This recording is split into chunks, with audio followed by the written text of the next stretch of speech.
బటన్కే ఓట్లేశారు, ఇది చంద్రబాబు గారు చెప్తున్నటువంటి బటన్ అంటే ఓట్లు వెయ్యలేదు అన్నటువంటి చంద్రబాబు గారు చెప్తున్నారు. సరిగ్గా ఒకసారి క్రాస్ చెక్ చేసుకుంటే అర్థమవుతుంది. ఆమ్ ఆద్మీ పార్టీ క్రిందసారి బటన్ చెప్పింది ఏంటి, వాళ్ళకి బస్సుల్లో ఫ్రీ బస్సు ఇస్తానంది, మహిళలకి ఫ్రీ ఇచ్చింది, అట్లాగే 200 యూనిట్లు కరెంట్ ఫ్రీ అంది ఇచ్చింది. అందుకోసం అప్పుడు ఓట్లేశారు. 2020 సంవత్సరంలో ఎన్నికలకు ముందు వాళ్ళు అది అమలు చేశారు కాబట్టి 20లో గెలిపించారు.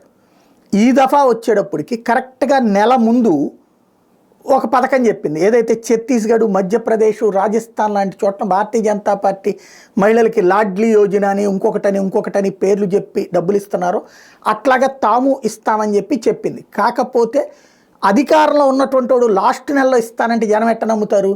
అక్కడ మధ్యప్రదేశ్లో ప్రభుత్వం 7 నెలల ముందు ఇచ్చింది, మహారాష్ట్రలో బీజేపీ ప్రభుత్వం 6 నెలల ముందు నుంచి ఇచ్చింది, ఛత్తీస్గఢ్లో భారతీయ జనతా పార్టీ ప్రభుత్వం అట్లాగే ఇచ్చుకొచ్చింది.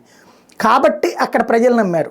ఇక్కడ అట్లాగే చెయ్యల, ఈయన లాస్ట్ మంత్ అన్నారు. అదే సందర్భంలో భారతీయ జనతా పార్టీ మిగతా రాష్ట్రాల్లో ఆ బటన్ నొక్కే కార్యక్రమం చేసి అదే విషయం ఇక్కడ కూడా చేస్తానంటేనే ఓట్లేశారు ప్రజలు.